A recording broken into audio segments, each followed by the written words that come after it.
Баршаларыңызға қайырлы күн достар. Бүгін сіздермен мерекелік дастарханға арналған еттен жасалынатын, яғни мясной салаттың рецептімен бөліскім келеді. Міндетті түрде видеоны соңына дейін қарап, рецепті сақтап алыңыздар. Жасап көрсеңіздер, сіздерге ұнайды деген ойдамын. Ең алдымен етімізді салон түрінде, яғни ұзыншалап турап аламыз. Содан соң қызып тұрған майымызда жақсылап тұрып қуыратын боламыз.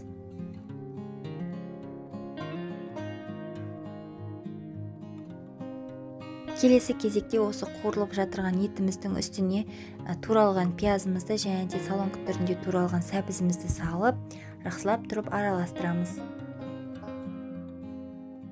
Содан соң болгар бұрышымызды да дәл осылай ұзынша түрінде турап алатын боламыз.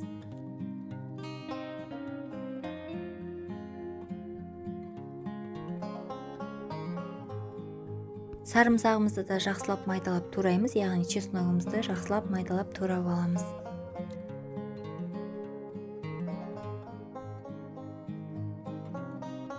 Етіміздің үстіне салып, жақсылап араластырамыз. Дәміне қарай тұз, қара бұрыш саламыз, және де өзіңізге ұнайтын приправаларды қолдансаңыздар болады.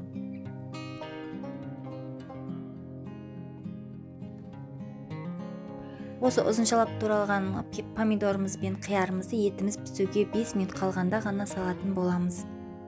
Келесі кезекте етіміздің үстіне осындай соус қосамыз, ас қасықтың жартысындай қылып. Енді осы қиярымыз бен помидорымызды салып жақсылап араластырамыз, 5 минутқа бұқтырып қоямыз. Біздің салатымыз дайын, өте дәмді әрі оп-оңай жасалынады.